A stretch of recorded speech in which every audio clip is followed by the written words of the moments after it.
Hey guys, welcome. This is the Real Estate Investing Mastery Podcast. And you're in the right place at the right time because we have a special guest, the one and only Cris Chico, on the podcast today. And this, you never know what to expect. That's right. when you have Cris Chico on the other line. So this will be entertaining. If you have any kids, I'd encourage you put them in another room and don't let them listen. I'm just kidding. I even have props here for us here, just so that there you go. Wait, there you go, right here. In case nobody can see that, maybe you could describe the hat that I just put on. If you're listening to an audio podcast, it's the, what do you call that emoji? The poop emoji? Emoji, that's right. Yes. Emoji. I need one. I wish I had one of those. Yeah. Not get one for you as a gift. Yes. All right. But first, I want to let you all know that this podcast is brought to you by my book, Wholesaling Lease Options. You can get this doohickey for free that will teach you how I quit my job in 08, 09. When the economy was falling apart. Everybody thought I was crazy, but I was flipping lease options in 09, the year after the recession started. And I was making more money doing these deals than I was in my full-time job. And we'll talk about this because Cris Chico was one of the guys I started wholesaling from his course. I bought it in 08, started wholesaling, making money. But I got frustrated with the leads I was throwing away. So I was making money wholesaling. And I thought, well, why can't I wholesale lease options? And I started wholesaling lease options. And this book teaches you how to flip lease option deals from beginning to end. This is a really timely book right now. And I think it's going to be important for you. And it's free. You just got to pay a little bit of shipping and handling, and I'll send the book out to you. Go to WLObook.com. All right. WLObook.com. Cris, how are you, man? I'm doing great. Any day above ground is a great day. Today qualified. And right before the call, I told him I was doing great because with everything happening right now, if you're listening to this podcast, with everything happening right now with the virus, I always like to do the most difficult things as best I can. And so I have integrated into my life both the keto diet and intermittent fasting, both at the same time, simultaneously. And that way, when there is famine, everybody will fall, but I will stay alive because I eat like a bird right now. I feel sorry for you. Number one, it's got to be depressing, only barely eating anything. But whatever floats your boat, Cris. That's great. I'm even testing. This is the extent upon which I'm doing this. I even bought a blood meter to test my blood, and I test it twice a day to see if I'm in a ketogenic state. And are you joking? Oh, I'm dead serious. I am dead serious. Twice a day? Sometimes I poke the finger and then I end up doing it in the wrong spot. And I end up having to poke 3 fingers just to get the blood out of me so I could do it. That's how I am. I'm either all or nothing right now. It's wartime. Nobody has told, did you get the memo, Joe McCall? Right now, it is wartime. That means that everything is off the table. Okay. Well, man, I'm not going on any kind of diet right now. That's for sure. I got more important things to worry about. Hey, look, we got Rick Ginn, mutual friend. Chris and Joe, go get it, guys. Glad you guys are here. Nate Andre. Do you know Nate up in Wisconsin? Nate who? Nate Andre. It doesn't ring a bell, although maybe if I saw the Facebook profile, I might know who that is. Good guy. He's been actively doing deals for a long, long time. So a lot of people here are watching this right now on YouTube and the Facebook. So just hello, what's up? How's it going? This is live, but we'll be releasing this later as an audio podcast to the Real Estate Investing Mastery Podcast. So if you guys are watching live right now on Facebook or YouTube, say hello, tell us where you're from. And if you've got any questions here, this would be a good time to get them typed into your YouTube or Facebook comments, and we will get to I'll ask Chico the questions, and we'll be able to help you in any way we can. This is an important topic. Let me give you just a quick history of Chico. I've had him on my podcast many times. I remember when I was first getting started, still working a full-time job in my cubic hell, as I affectionately call it. And I was hating life. Cris Chico had you know what? I didn't know this till later, but I had a course by Richard Roop and Dan Duran, and I was listening to one of the live boot camps that they did. And Cris has a unique, distinctive voice. And I heard this funny looking sounding guy and he was funny looking too, even though I couldn't see him. And on the boot camp, and he was asking Richard Roop and Dan Duran some questions about virtual wholesaling. And I remember so clearly they're like, nah, you can't do that. That's stupid. They like really cut him down. Yes, I remember that. They told me I was a complete idiot and a buffoon. They did. I mean, literally. It was not even like they're trying to be polite about it. Now, I probably shouldn't talk bad about them without them giving a chance to rebut. But like, they were thinking at the time, you can't do virtual wholesaling. It doesn't work. You have to go see the seller. You negotiate with them in person. Don't listen to these young little whippersnappers, these guys that are coming out here telling you that you can do deals virtually. It doesn't work. So fast forward though a year or two, and Cris comes out with this class called Absentee Owner Profits. And was that what it was called at first? That's what it was called at first, Absentee Owner Profits. And it basically what I took at the time, I was doing deals and everything was, I'd done everything virtually. Back then there was no like membership areas and stuff like that. And I had a bunch of videos that I recorded for the people that were working for me that were kind of doing stuff behind the scenes. And basically I just took that and uploaded to a site and I gave people access. And that's, Alex Youngblood, one of our mutual friends, he was my first ever customer. Was he really? Yeah, he was my first ever customer. I'm like, I even called him because I thought, my God, there's another human being that bought my stuff. That must be really, really strange. I must have been in the top 10 or 12, maybe. Yes. I don't remember when I bought it exactly. But all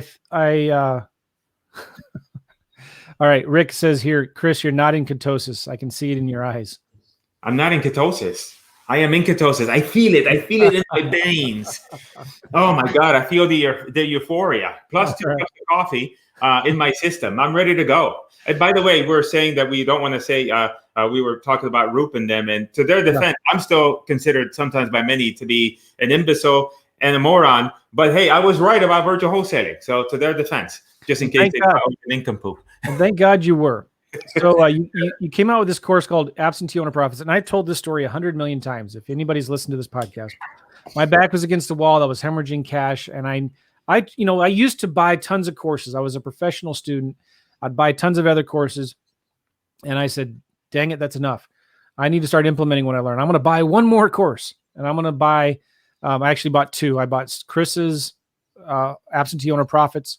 You might have started calling it virtual wholesaling by then. I don't remember. And then I bought Steve Cook's Wholesaling for Fast Cash. Now, Steve was mainly teaching, making 50 offers a day on the MLS, which worked. Chris's, though, his strategy was ugly yellow postcards to absentee owners. He had a 1-page contract and he had simple scripts and all that. And so I remember thinking, all right, I'm just going to buy this. I'm going to buy this one more course and I'm going to do what they say and I'm not going to change a thing. And that was the first time in my life I made that decision. I'm going to do what Cris says. I'm not going to change anything. I didn't like the postcards. I thought they were stupid and ugly. I didn't like the contracts. It was a 1-page contract. I thought, I'm sure it's full of holes. I didn't like his scripts. I didn't like his voicemails.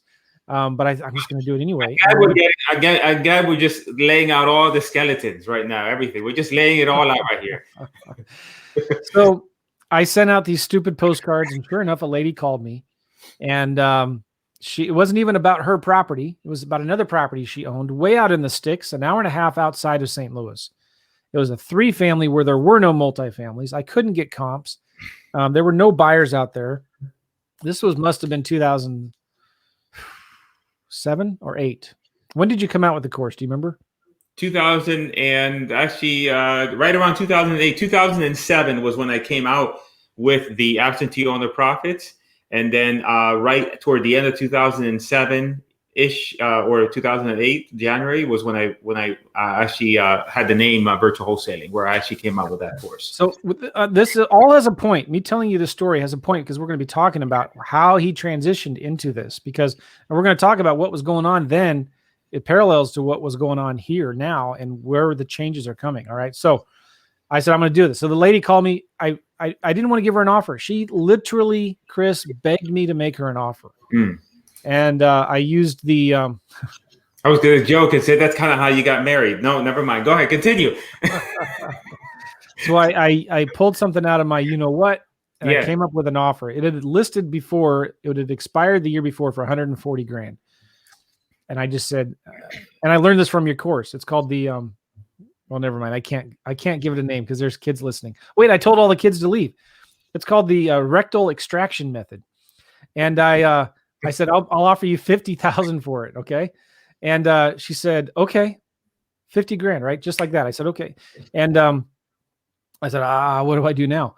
So I pulled up your course. I looked at the contract. And I was like, I don't want to use this. It's just a one-page contract. So I still went and I got the realtor's contract. Right. And I added in a ton of addendums on there and contingencies. I had so many different contingencies. I'm sure they canceled each other out. Right. And I spent hours poring over this contract. It was like perfect. I looked at all my other courses and added in all that stuff. And like, I bring it to her and I was nervous because she's elderly. So I made sure her son was with her. And I met her in a public place because I didn't want it, I wanted it to be public. So I have witnesses or whatever. Right. And I gave her the contract. She didn't even read it. She went to the signature page and just signed it. And I asked her son, are you okay with this? And he's like, yeah, dude, whatever. And so I was like, oh my gosh, now what do I do now? I stuck a sign in the yard, sold it the next day. A realtor called me and I said, I got to tell you something. The realtor said, I've got a cash buyer who wants this property. And I was advertising. I bought it for 50 and I was advertising it for 65. And so anyway, I said to the realtor, I hope this is okay. I hope I'm not breaking any laws. I got this property under contract. I don't even own it yet. And I haven't, is this okay? And he said, yeah, relax, dude. All right. So I finally sold it. And I didn't even have a title company. And the realtor said, we'll just use my buyer's title company. It's not a big deal. So I called the title company and told them everything that was going on. I hope this is okay. I hope this isn't illegal. And the title company told me to chill out and relax. And so it turned, after all of my costs, I made like 13 grand on this deal. My first wholesaling deal, thanks to this guy right here, Cris Chico. So that was a long introductory, boring story. Well, I appreciate the opportunity to be here and always thankful and appreciative to hear your story, because at the end of the day, I always look at it. It's a blessing for me to be able to have an opportunity to have helped you. And obviously Joe is doing bigger and better things. And he has things that he's doing that I don't even know how they work. Maybe I should take his course on a couple of things. But at the end of the day, I always say that I accept that and say thank you with grace, because at the end of the day, it's the thing that keeps me going, is the ability to be able to help and inspire others and to help them. So I'm always appreciative of you telling the story. Well, I've told it about 4 times before on this podcast, because I've had you on 3 or 4 I was going to ask you, how many times have I been here? Probably you're one of our most popular guests. I want to be the most popular guest. So my intent is that at least for the next every quarter, I'm going to come up with something amazingly different and so groundbreaking that you're forced to bring me on, and I will be the #1 guest on your podcast.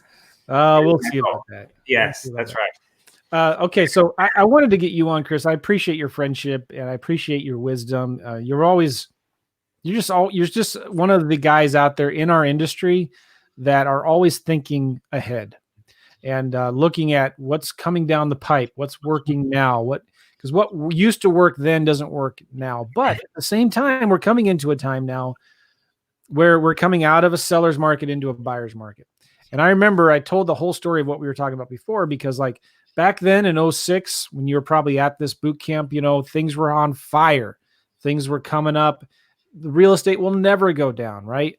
It was easy to do these deals. And all of a sudden, you start realizing, because you're in Miami, I want you to tell your story a little bit. Like, you were wholesaling deals for having some success, but you started seeing some things change, and you started changing with the market. What happened is that actually the curiosity about doing things virtually came about before the crash. What happened is that there was and I don't even know the names. There's a couple people, nowadays you have a lot of people that are out there bringing people into markets like Ohio and St. Louis because they're looking to do cash flow properties, etc. And there was a group out of San Antonio, Texas, that was doing that. They were bringing in people to San Antonio and explaining how it was such a great market. And so the thought occurred to me that, wow, I wonder if I'm doing direct mail and I'm getting the list. And back then, it was difficult, just to give everybody further reference. When I started, there was no Google Street View. So there was no way to look at properties that we have now. There was no really, in terms of data, there weren't really any programs like they are right now, and so many services available to get data. So it was very difficult. So, when we sent out 1,000 postcards, if we didn't pick up 3 or 4 deals, we thought something was wrong. And, and even to the extent where back then with our systems, our CRM was whenever we did a mailer, we then on a Monday or Tuesday, the calls would start to come in. And if we sent out 1,000 postcards, then I have a guy that would sit there with a notebook and spend the next 2 hours transcribing by hand and listening to every single message. So I had back then, before even people got acquisitions people, I had just decided, you know what, I don't want to talk to sellers anymore. I don't like talking to these people anymore. I want to do the marketing. And I had 2 or 3 guys that were just doing everything, talking with the sellers and putting the deals on the contract. And so I had some extra time. And that's the reason I mentioned that. And so what year was this? This was like 2005. I think it was probably a 2005-ish. And it was 2006-ish that I really started to look at, hey, there's a group there that's doing deals. I wonder if we could do deals. I mean, because I could get the list. And so my first market was Jacksonville. And that's when I had the thought of, well, if we're looking at an absentee owner and we're looking at an absentee owner that has owned the property for 20 years, and I can go and target those people, like say in a market like Jacksonville, because that's one of the markets that they had looked at and they were doing deals in. And so I thought, well, the only thing is the buyers. How am I going to get the buyers? And then I just thought, well, if the sellers are the people that own the property, the oldest, well, the buyers are the people that own the property, the newest. And back then, a lot of people now have the different software programs that help you pull the buyers list. But, for me, I figured that out manually. Maybe I should have thought about the software for doing that, but I just did it manually. And back then we were sending out a postcard with a website, and we would send it out to all the cash buyers, and they would just fill out the information. You can't do that now. It doesn't work that well. Yeah. But, for me, it was me wanting to just kind of being a little bit bored. I had gotten into internet marketing and I wanted to see if I could do that. However, though, as the market down here started to shift, then it was a blessing in disguise, because all of a sudden now, whereas the market here started to decline, and then all of a sudden now, you couldn't find deals, then I was in a position where I was doing deals in other markets. And so, because even while we had the bust, there were other markets throughout the country that never had the big upswing in prices. And so they never had the big drop that we did. And what were you seeing in Miami at the time?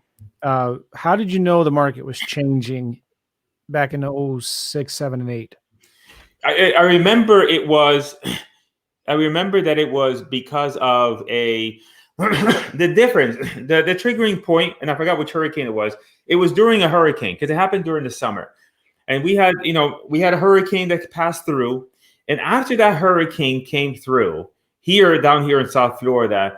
That was kind of when everything just started to feel odd. And now there's a couple of differences, I think, for everybody to keep in mind between now, 2008, and now.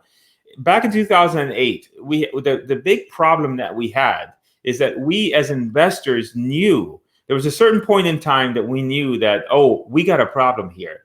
However, it wasn't so apparent to the sellers. So the sellers didn't know that there was a problem. So really from 2008, 2009, it was the most difficult time here, because the sellers didn't realize that their dreams of getting a certain price were completely gone, but they were still holding on to that. And I think it was only around 2010, 11, where all of a sudden now we had a situation where sellers knew that, okay, if I do want to sell, I have to come to the reality that there's a price here that I'm going to have to reduce by. Yeah. So, the difference between then and now is that, sellers right now, everybody knows that we got a problem. Now, the plus and the minus of that is that unlike 2008, where it was a much more longer problem, I think that we are going to, with what we have going on here, I think we are going to experience a slight dip, but it's not a situation where it's going to go on as long as 2008. But I think that the benefit that we have now dealing with the sellers now is that if somebody does raise their hands right now and says, yes, I want to sell my property, they know that we've got a problem. And if they reach out to you, then they're motivated, because they're not going to wait on the sidelines. So I think that that's one of the key issues and the differences with 2008 and here is that that was a big problem because the sellers, if you know that the market is declined and the seller was at 220 and now you got to get it for 150, or 140, and they're like, no, they're still hanging on to that dream. And so I think that's one of the key distinctions to take away from between now and that market.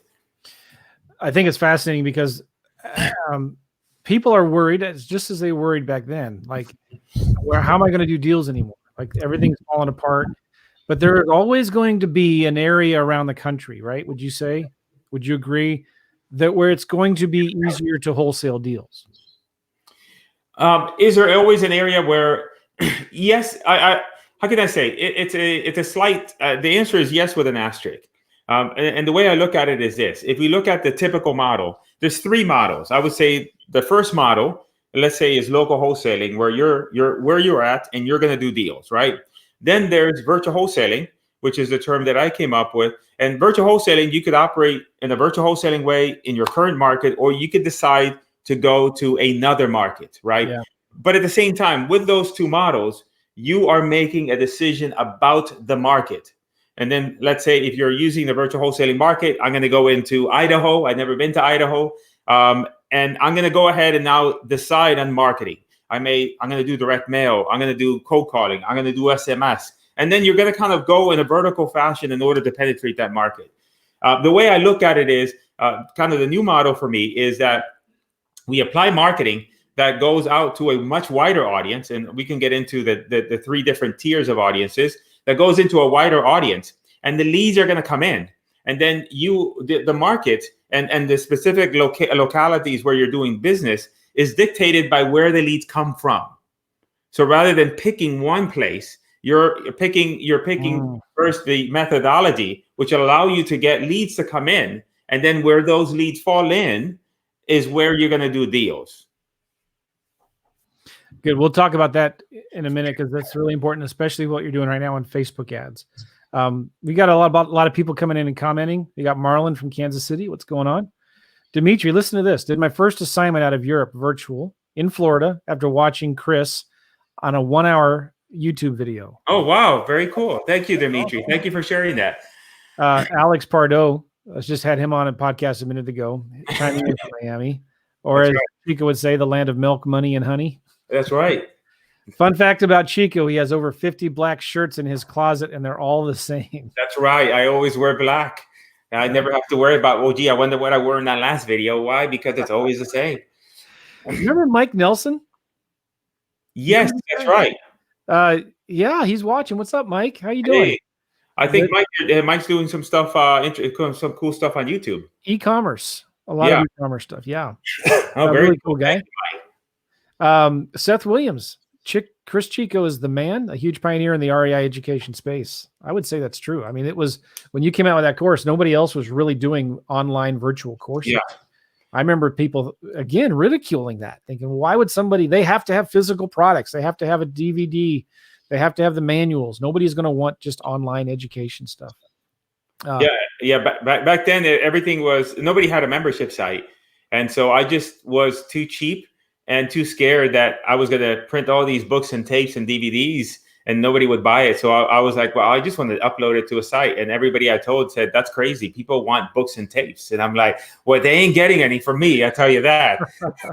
So, what is the crazy thing today? What are the things that we're saying today is, oh, that's crazy. That'll never happen. Right. But we're going to be talking about in 10, 15 years, like, wasn't that brilliant? Exactly. Listen, Mike Nelson, you guys look like twins. That's right. We go to although I think I would have to say that Joe McCall is still clinging on to the last bit of hope. I have given up all hope, as you can see. Maybe, but I don't know, man. Dimitri's here from Belgium. And he says here, right now, it is cold calling Europeans that own houses in Florida. It's interesting. That's interesting. Yeah. So yeah, we got a lot of good people here commenting down below. So I think about this too, like virtual wholesaling kind of now is just accepted. It's normal. It's in trend. Everybody's doing it. But you just brought up a really good point. It's not necessarily about picking a market, right? It's about maybe casting a wider net. Talk about what you're doing right now with your marketing and how you're getting these leads in these little small towns that you're like, you're getting them under contract and you're selling them. Talk about that a little bit. Yeah, so it actually happened by, it's funny because it actually happened by accident, because one day what happened is that, with Facebook, you have targeting. Now, targeting is different now than it was maybe a year and a half ago. We used to be able to target by zip codes, and that's how I started. But then Facebook took that away. And so now it required you to operate under a much larger area. And then what happened is, just by accident, I was actually running a campaign. And then I turn on the campaign, and lo and behold, the leads start to come in, and I'm like, oh my God, this is amazing. And I'm looking at the lead cost is like $5 or $6, and I'm thinking, oh my gosh, this is like the honeypot. And then I realized that I forgot to put the targeting on the damn thing. So that means it was pulling leads from everywhere.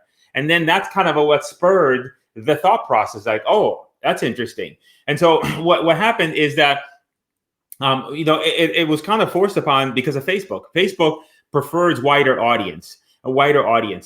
And I'll illustrate this by a story that I had with a student. Is like, he was in St. Lucie. He was doing deals in St. Lucie County. That's where he was doing deals.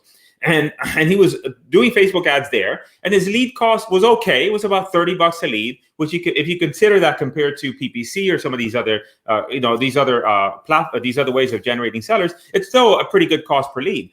And so, but he was on a tight budget. So I said, hey, combine the three counties together, the county north of it and the county south of it, and put them together. And he did that, and he had a little bit better results. And I said, look, and I had told him to do the state, but he just was really hesitant on doing it because the thoughts come up of how I'm going to sell it, and all these things come up. And I said, just listen, trust me, just run the whole state. All of a sudden, he runs the whole state, and he starts getting leads for like $10 a lead, and really inexpensively. And in Florida, we got, like every other state, you got city concentrations, and then you got these places out in the middle of nowhere that that are just big pieces of land and a couple houses here or there. And he ended up doing his first deal in an area called Citrus County in Florida, and he did it with a statewide campaign. And I asked him, I said, well, have you ever been to Citrus County before? And he's like, I didn't even know the county existed until the lead come in. Like, I had no idea.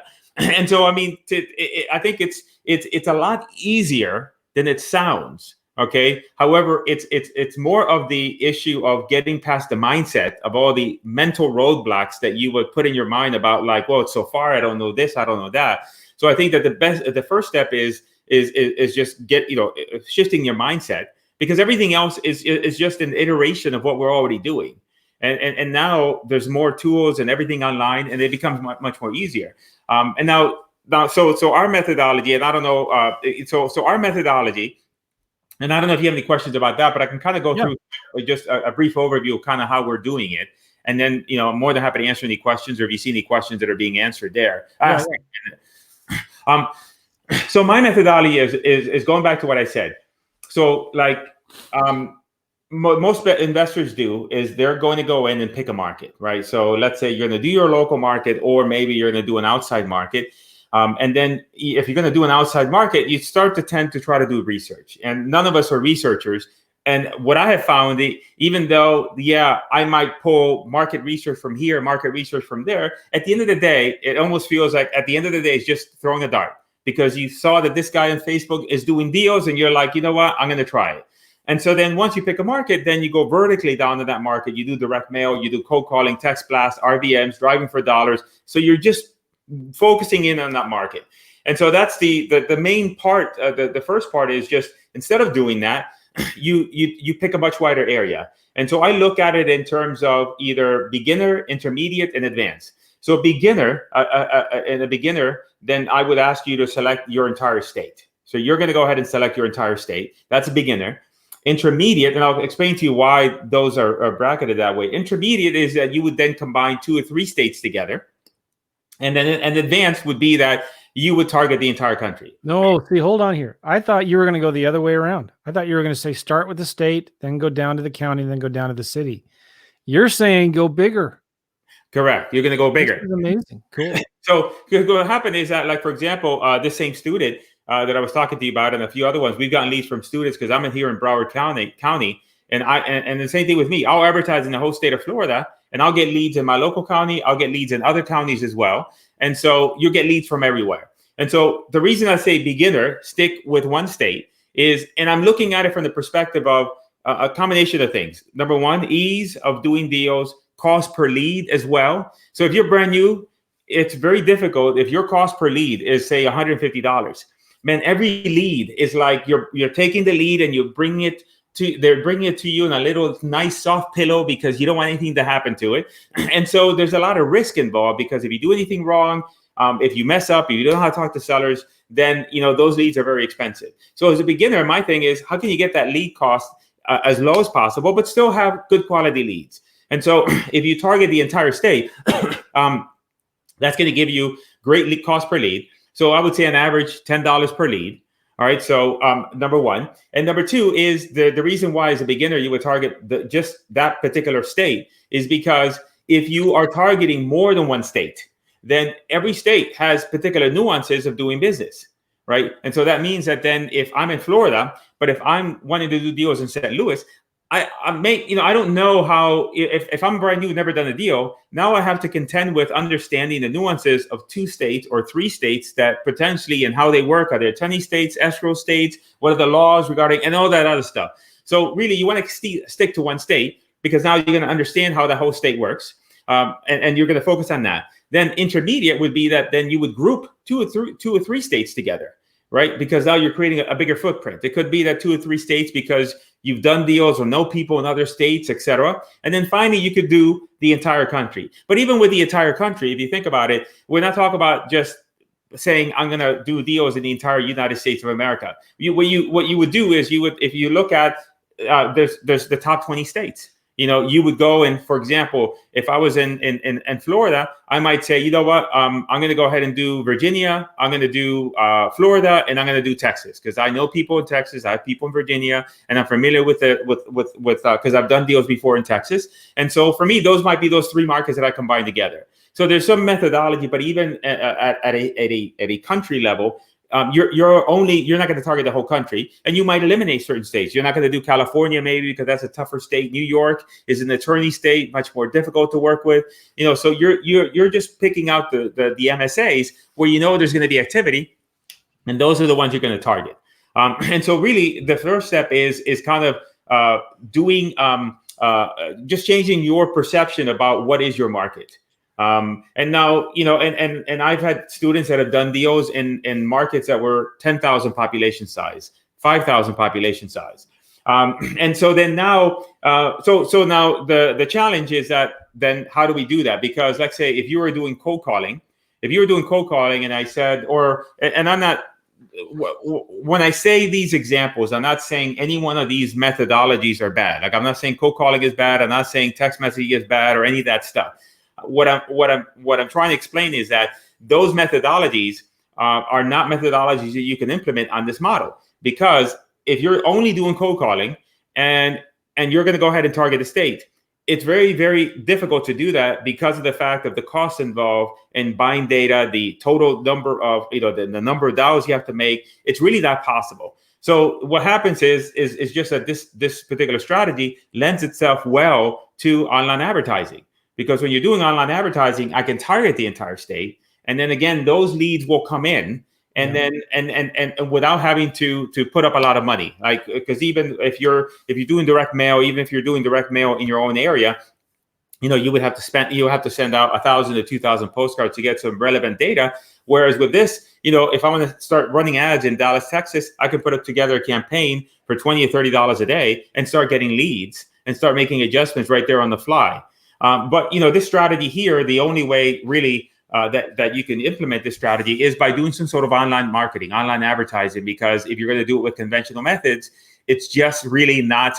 Now, once you, let's say that I'm in Florida and I find that, I'm getting good deals. I just sold a deal in Melbourne. It looks like a good area. I drummed up a few buyers. Now, at that point, you might consider, let me inject maybe one of the other marketing channels that I'm used to. Maybe let me get a tax delinquent list and let me text message them, because now I see that this is a small pot of opportunity for me, and I'm going to take advantage of that. But you allow the marketing and you allow the initial success of that marketing to kind of dictate where potentially you might dig versus making that that decision initially up front. Does that make sense? Really good. Yeah, you can also even start doing direct mail.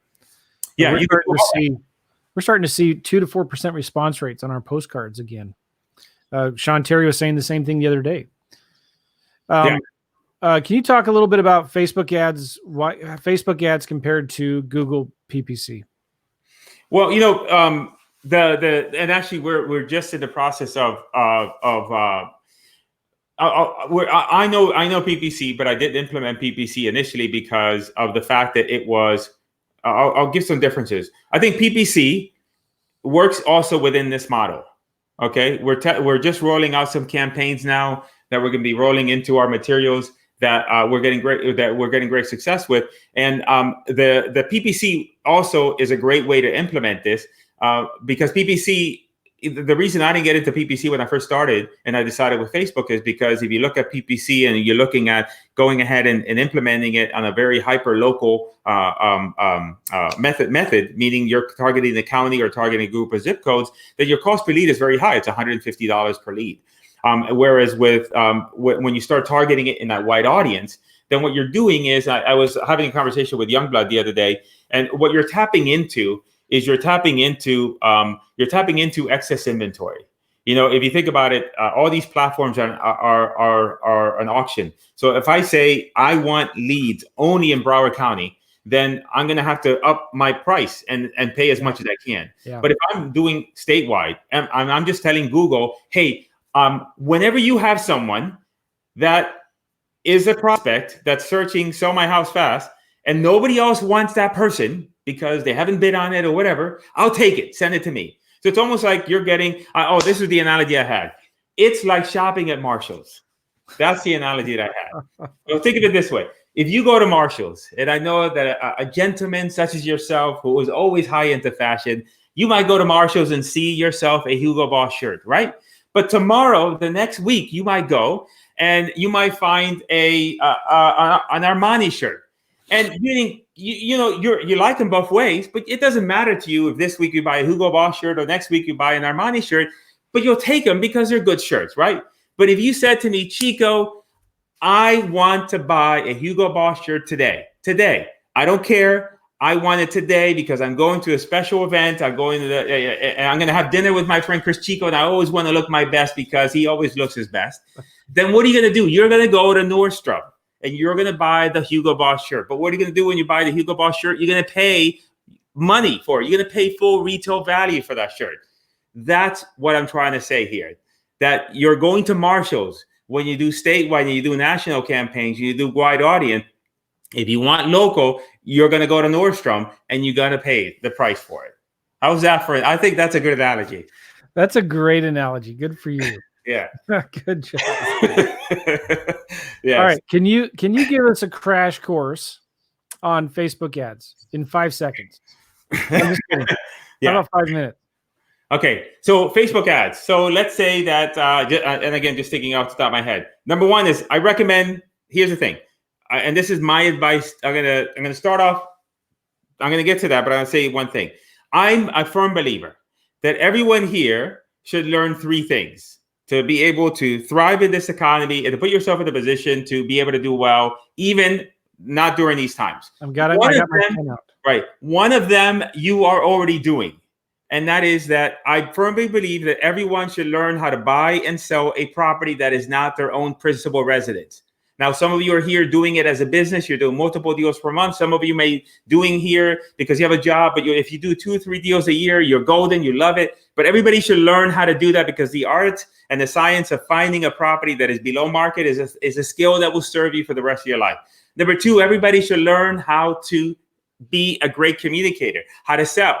I learned how to, I think I'm an okay salesperson. I'm better at selling, by writing stuff. And that's how, by doing stuff on the web, whatever the modality is that you choose, but you learn how you have to be selling is how to communicate your point across to someone so that then now they see your point of view. Okay. That's really what selling is. And you have to get good at that. And the last thing is that everyone, I believe, should learn how to do online marketing and online advertising. Now, the best, keep in mind, I think the easiest platform to learn is Facebook. Once you learn one platform, they all copy each other. So every other platform, now you learn the language. It's as if, like, if you, this is a great example with what you're doing.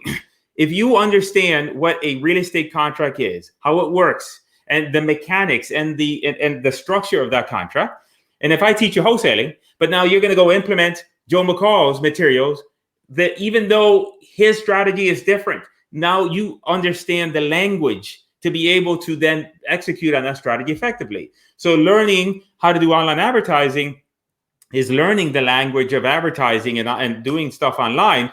And regardless, if maybe in the future you get somebody else to do it, then that's better, because now if somebody is giving you a bunch of BS and you're like, look, I know what's going on, and you ain't cutting the mustard, so you're out of here, buddy, because I got to find somebody that knows what they're doing. Yeah. It's not going to help you. So I say all those things because those are the three things that I believe in, and I believe that Facebook is the easiest platform to learn with. So what I recommend, the easiest way to do it, I'm going to give you, I'm going to give you guys here on this podcast a strategy that you could potentially implement, and you don't even need to buy anything from me. Okay. So here's the deal.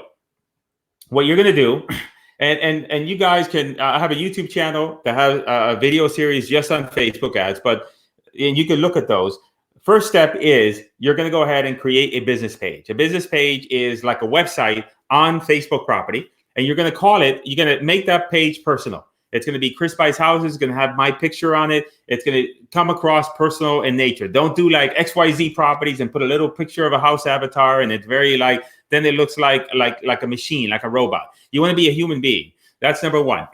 Number two, and you can watch some of my videos, and you can actually grab one of my ads, because I think I showed on one of my videos, is now then what you're going to do is all you're going to do is simply create a campaign inside of Facebook. So people get stuck on the targeting, like, oh, what kind of targeting am I having, everything else. Just don't even put any targeting on it. Obviously it works better if there's different strategies around targeting, but at the base level, I would say that if all you need to do is think of it this way.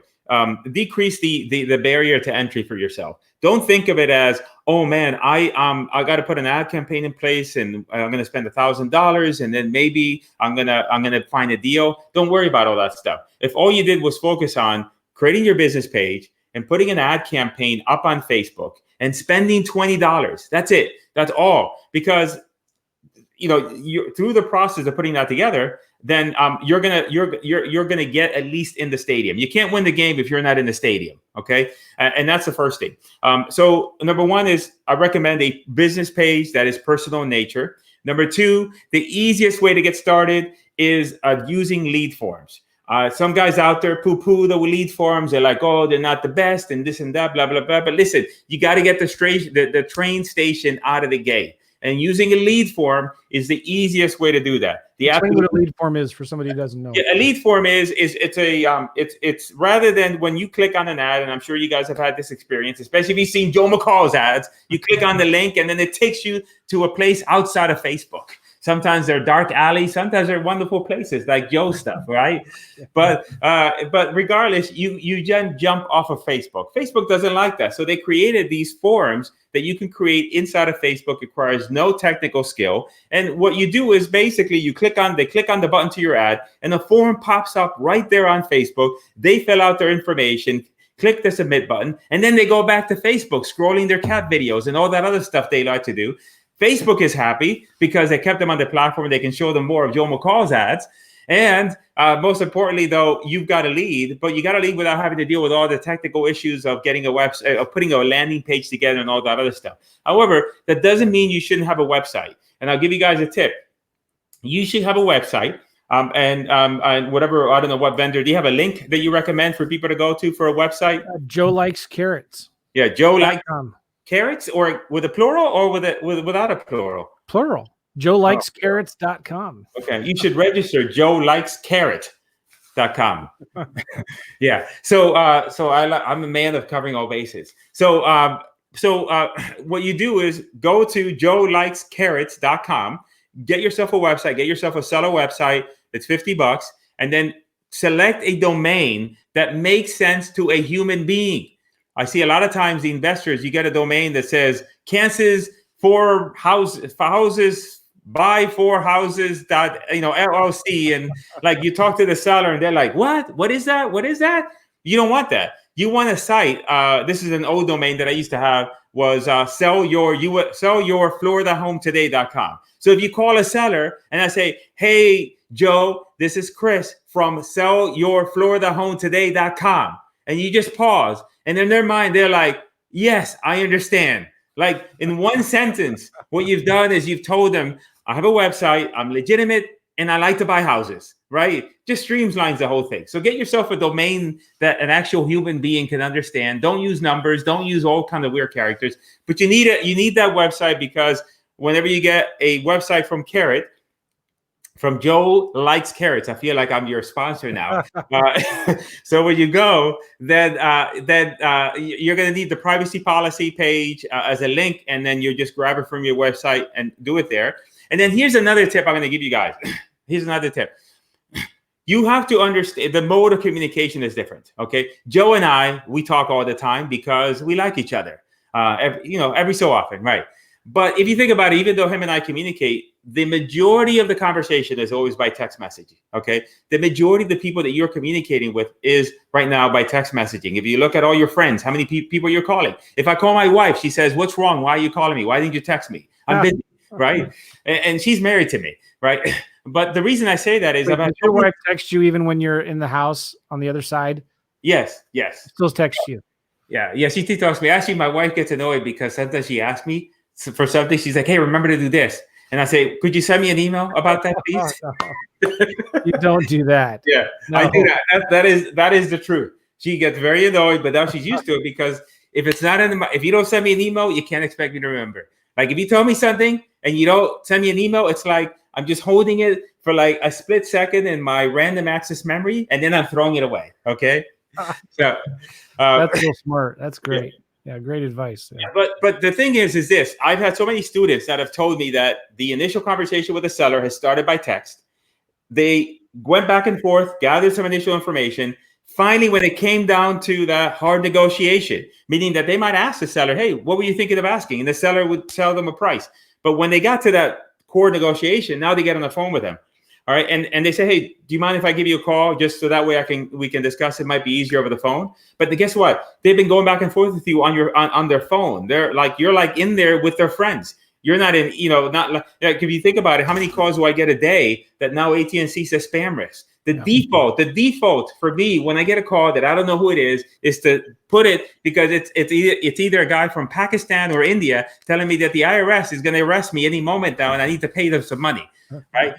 So if you think about it that way, and then going back to the example of my students, they've done a deal where the majority of the conversation with the seller on the phone has only been through a very small window where they negotiated the price, and everything before and everything after was then done. Okay, doing it by text. And I say that by the fact that you have to understand that, like if somebody's calling you in direct mail and they call you and leave you a voice message, then granted, that might be one to call them, right? But if somebody's submitting a form, decrease the resistance by text messaging them and having a conversation. Not having a conversation like, "Oh, this is Chris from Chris Buys Houses, and we buy properties with cash, blah blah blah. Love to chat with you about your property." Now you sound like like a buffoon, right?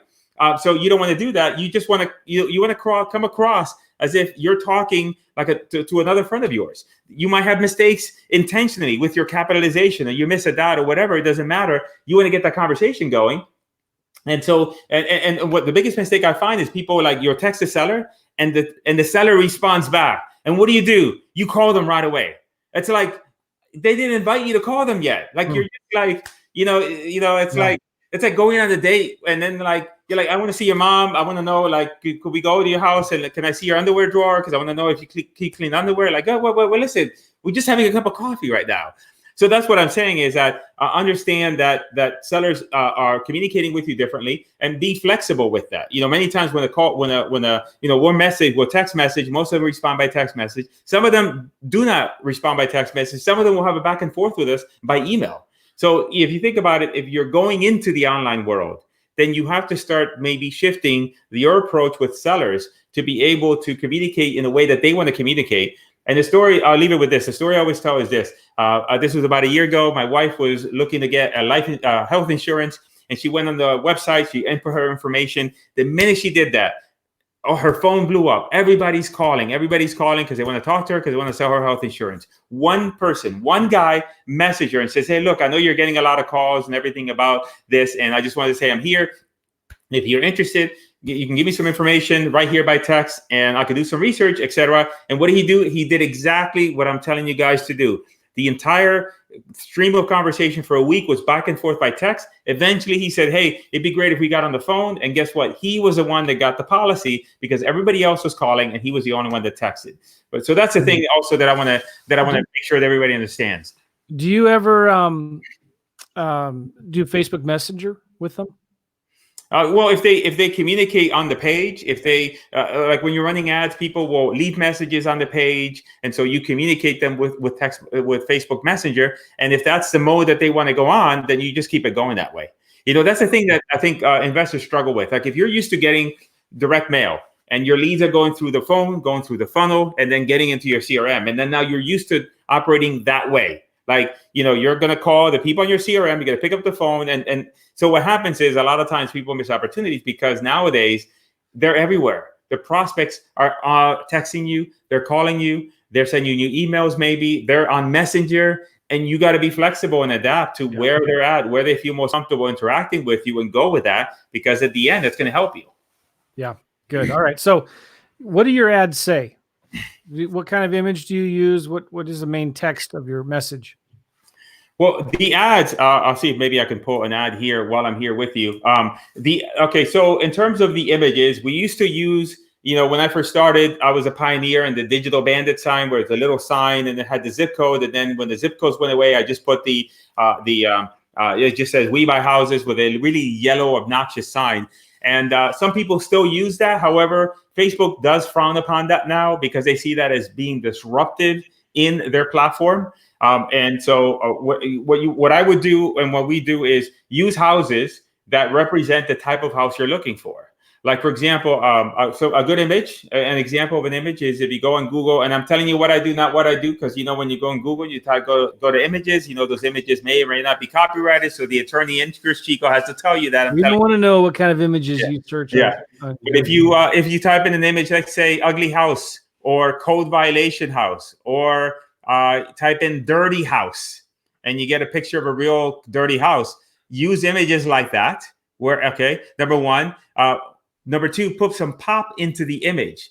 And by that, I mean that you can Google this or go to YouTube University, increase the saturation and increase the contrast of the image so that it pops. Sometimes if you go to Google Street View, sometimes you'll see an image and you see that the sky was not as blue and everything looks dull. But if you put a picture like that, it's just not really going to pop. And so what we do with all of our images is we increase the saturation, increase the contrast. It makes the images more vibrant, and it catches the attention, because what you're doing is you're looking to catch the attention. Does Facebook allow you to put big red borders on your images anymore? Yeah, that's really, I haven't heard that before. I mean, people used to do that a long time ago, but that's really old, Joe. I mean, that's many years ago. It worked. It worked really well. But I think Facebook said no more. You can't do that. Yeah. You gotta. Yeah, anything that's like in your face, you got to keep that in mind. Anything too in your face, because what Facebook doesn't want. Facebook wants people to feel good when they're on their platform. Facebook doesn't want somebody to be like, oh man, there goes that the house with that obnoxious yellow sign. I hate these things. And they click on the little button that says report. The next thing you know, you got a problem.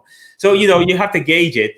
So I right now don't recommend using the bandit signs. But again, some people are using it. If you see somebody using something on Facebook, it means that, there's so many millions of accounts. It means that maybe nobody has gotten around or nobody has complained. So, Facebook is all about testing. The other thing when it comes to ad copy, what I found is one of the things that I always had success with postcards, and the reason why why I was able to break out of the mode and have really great success, because I bought a bunch of courses before I started doing my own postcards. I bought a bunch of courses, I implemented them, and I wasn't getting anywhere. And the courses had the typical "we buy houses," big. That's the big bold promise. And then what I ended up doing with my postcards is I ended up taking those postcards and using that type of copy when I got into postcards, I used more personalized copy. I use more story-based copy. And so then, for example, you could say, instead of putting an ad right now that says, we buy houses cash, blah, blah, blah, you can say, hey, my name is Chris. And despite everything going on right now, I still need a few houses to buy this month because, I've got my lender still gave me the money and he says, go spend it. And I'm looking for houses that need work, that need a little fixing up. So what am I doing? I'm telling them a story. Because at the end of the day, what you want them to do is you want them to, if somebody's going through Facebook, nobody's going on Facebook to look for an advertisement. The minute they smell something that is like a blatant advertising, all they're going to do is scroll. Your objective is to engage them and at least stop the scroll. So if you come across in a personal way, you have a good image and the ad, it comes across in a very conversational way. Now that begins to grease the wheel for them. If that's a good prospect that they might say, you know what, maybe I might. So let me go ahead and submit my information. Let me see what this guy has to offer. Nice. So you keep it real, personal. Yeah, keep it real. Keep it real. Professional. Right. Exactly. Well, I would say keep it real, keep it professional, but don't yell through a megaphone. That's the best way I can describe it. Most of you guys are yelling through a megaphone. The prospects are walking around with their ears like this because everybody else is yelling with the megaphone. Yeah, that's good. Yeah. Talk a little bit. I know you mentioned it briefly, but the audiences, or targeting. What kind of basic targeting at a high level do you do? The one targeting is no targeting at all. Okay, because if you think about it, Facebook will crawl your ad. If you're talking about real estate, which by the way, just to make sure, when you're advertising in real estate, you have to select the housing category. You can't get away from that. People say that, hey, maybe you can if you don't select that, you can have your account at risk. Also, number 2 is don't run ads from your personal ad account. Make sure you create a business manager. You go to business.facebook.com, create a business manager, and run your ads from there. I wanted to mention that. Yeah. Now, what was the question you asked me? Your targeting. Oh, so one type of targeting is no targeting, no targeting at all, because of the fact that Facebook can they'll crawl, and they know that the picture is a picture of a house. They know that. They can read your copy. They will crawl your privacy policy all the way through your website, and they will know what your website is about. So even before you launch a campaign, Facebook has an idea of who your prospects are. The other type of targeting is, like, for example, and you could do this if you go into targeting, like, for example, another targeting group is you can select Zillow, Homes.com, and Trulia. Those are 3 different targets. So you'll put those in a different ad set. So the way the campaign structure works is you have one main campaign, and underneath there you have the ad set, which is like the sub of the campaigns. And each ad set is where the targeting happens. So you might have an ad set with no targeting. You have an ad set with like Homes.com, Trulia, Zillow. Then you have another ad set with maybe you look for interests that are loan related, refinance, home loan, home modification, and then you group those together. And then you do another one where you take all of the interest that you gathered, and then you just dump them all in there. And then what you're doing is you're giving Facebook different looks in order to try to find the right audience for you. And that's how we structure campaigns in a particular way. But big picture is that, don't let the targeting, hung you up.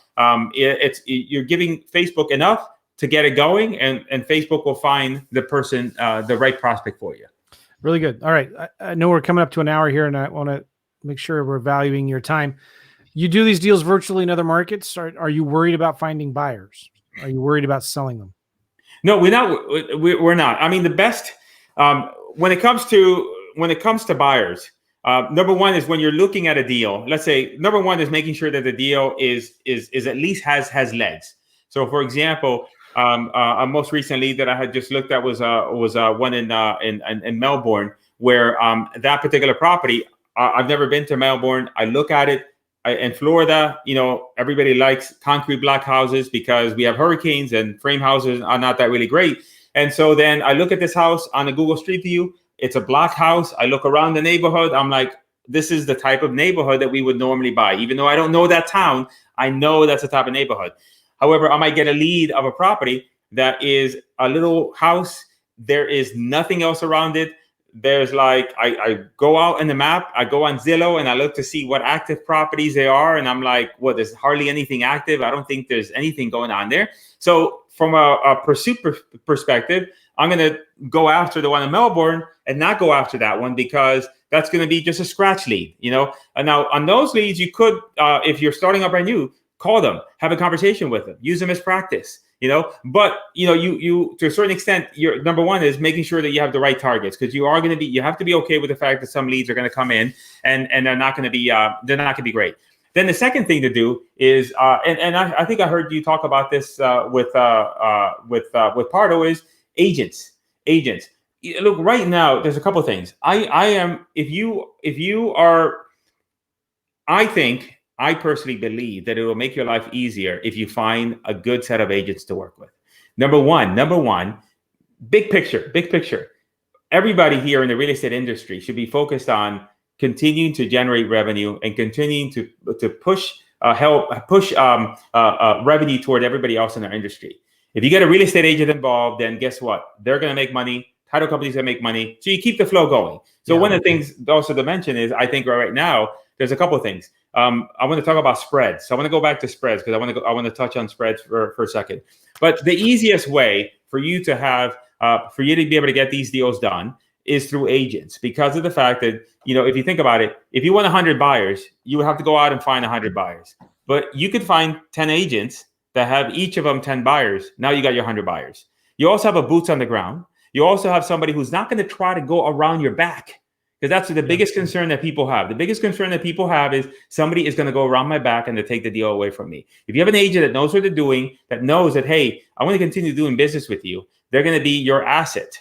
Now, you could argue that, oh, I'm going to give up money. But you know what? It's okay. It's an insurance policy. So to me, I prefer to go in agents on that. Like, for example, we had a deal where we went and we saw, like, for example, here a quick example. Let's have a property in Melbourne.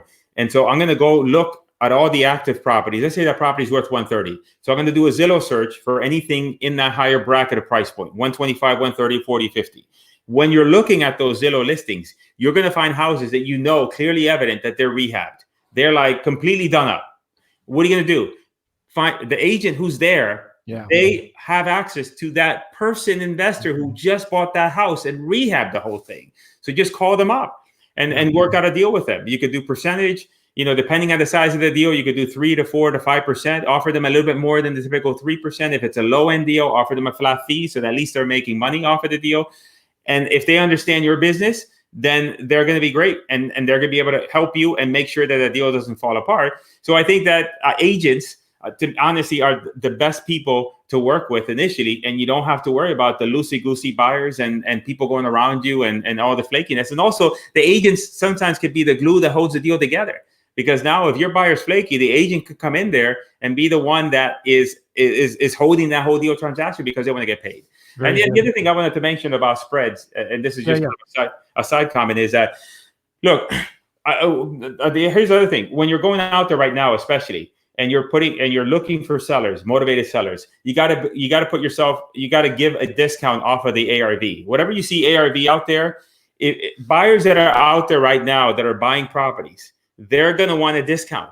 They're not going to be like, oh, yes, I'm still buying and I'll buy it full retail value than it was 3 weeks ago. Those are dumb buyers. OK, they're going to be like, I'll buy, but I want a good discount. So that means when you're negotiating with sellers right now, you've got to get a great discount on that property, 10 to 20% off whatever the market value is. That's where you start from, not the ARV. You're starting at 90% of the ARV. Is that what you're saying? Yeah, like if I look at the property and let's say last month the comp showed that property is worth 200K, I'm thinking it ain't worth 200K today. It's worth 180. Okay. And that's where we're starting from, because you got to offer a much better deal to the buyer to get them off of the block and to say, you know what, I'll come out, I'll take my money because this is a good deal. Number one. Number two is, I know, and listen, I've had some amazingly huge assignment fees. And an old friend of mine always told me, you know, pigs get fat, hogs get slaughtered.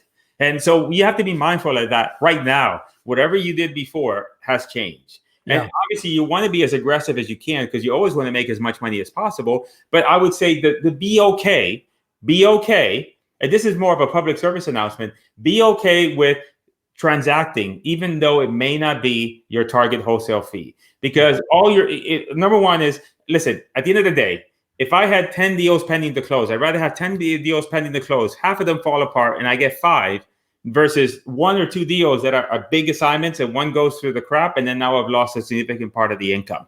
And I think everybody right now should be building out their pipeline with that in mind, that you're going to put deals together that may not fall through, that may not come through. So you need to put enough of them together. But, at the end of the day, if you're doing transaction, let's say that you're doing a deal and you're only going to make $3K, and the $3K is not a whole lot of money. For some of you, it might be a lot of money. I'm just saying in a relative, right? Joe, I think, aren't you going to get a Lamborghini or something, right? No, just kidding. He's not going to get a Lamborghini. I got one already in the parking lot. Yeah. But, keep in mind is this. If you do a transaction for $3,000, and let's say you have an agent involved, as an example, you make 3, they make 2. At the end of the day, you're helping all of us out, because you're putting money in the pockets of agents, you're putting money in the pockets of the title company and everybody else in the whole stream. Because at the end of the day, my public service announcement is that we all have to contribute to keeping the wheels of real estate moving forward, and to keep transactions happening. Mike Heinbright posted a post on his Investor Fuel that I belong to, and where he, like last week, there were X number of transactions, X number of pendings, X number of deals happening. So there's deals happening right now. You just got to put yourself in there. And yeah, I would say that. So that's my comment about the spread. Well, that's really good. I think the working with realtors also helps with the whole licensing and brokering, wholesaling without a license thing. Yeah, exactly. Right? Because now you're working with realtors, and they're going to do a lot of work that it's going to be too hard for you to do if the deals are virtual. Mm-hmm. I use Lease Options a lot for lease options as well. Cris, man, I appreciate your time. I know you're super busy and you've been with us already over an hour. How can people get a hold of you? How can what's your YouTube channel, and what's a good place to go find your course? You have a very comprehensive course. The Facebook ads is just one component of that. Yeah. But it's one of the best courses on the market today for wholesaling and online marketing, things like that.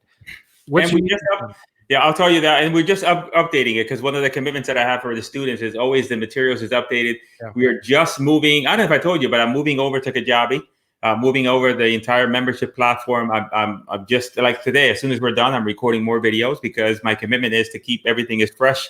I'm like the Publix produce department. Everything has to be fresh.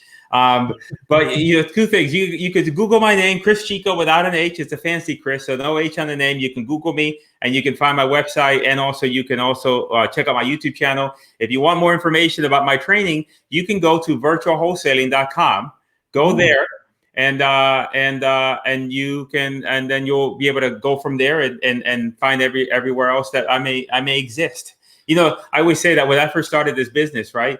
I had to, and I still do. I registered a domain with Cris Chico with H. So when people type that in, right, then they would be like, "Oh, I'm sorry, you spelled my name with an H, but it's okay. We can still be friends. But go here instead." And so then now I know that I have arrived. When then people started typing in Cris Chico with an H, and Google said, "Oh, did you mean Cris Chico?" Really? Now I knew that I was somebody. I was going to say a stupid joke about what I search for, and then where you show up. Where I show up? It depends. Are you searching in the dark? Are you still searching in the dark web? Mr. Joe McCall. No. All right. Virtualwholesaling.com. I like that domain, man. Yes. I love that concept. And this has been a really, really good, informative podcast. Cris has a really good YouTube channel, guys. I recommend you go search for Cris Chico, his YouTube channel. He's constantly coming out with good information, and make sure you subscribe to his YouTube channel. Yeah, it's really, really good. Virtualwholesaling.com. Let me just say again about his YouTube video. It's one of the best YouTube videos on real estate right now. I really believe that. And he's got a lot of really good tutorials on there on doing the Facebook ads that we talked about, talking about provocative comments or topics. And I recommend you check it out. Joe Patterson here says, thanks to both of you. A lot of info. Very good. Chris Bruce, Chris, don't you? Hey, Chris, long time no speak. I've been It's funny, you've been on my mind. I was we should connect we should connect soon. Somebody posted here, Nick. Now we're all hidden now. Look at that. Wait, Ronnie has, what is this? This is Nick. He says, thank you. Tell Chris for his short-term memory issue he mentioned a bit ago. Ronnie White has a black belt memory course for free during this pandemic, and it's only $200. Usually, anyhow, I thought I'd mention it because I know it helps. Blah, blah, blah. Jim Quick also just, all right, sorry. Oh, interesting. Yeah, I know Jim Quick. Yeah. Yeah. Okay. I have my tool of choice is caffeine. Mike Hambright. He is such a nerd. That Mike Hambright. I know, those flipping nerds. what a nerd that guy is. It's an inside joke. He's got a podcast called Flip Nerd. That's right. Does he still do podcasts? He was pumping out podcasts like a machine gunner at one point. Like he was just like I could keep up. No, I'm just kidding. I'm giving him. I know. Yeah. He's like, what are you talking about? Yes, I do. Yes. Yeah, that's right. What a flipping nerd. All right. Yeah. Appreciate it, Chris. Thank you. Man. Thank you, Joe. Thank you, everyone. And appreciate the time here together. And love to help you guys. Check out my channel. Go to virtualwholesaling.com. And again, my quest for being the most frequent guest on Joe's podcast still continues. Let's do it. We'll have you on again, I'm sure. Thanks again, Chris. All right. Bye-bye, everybody.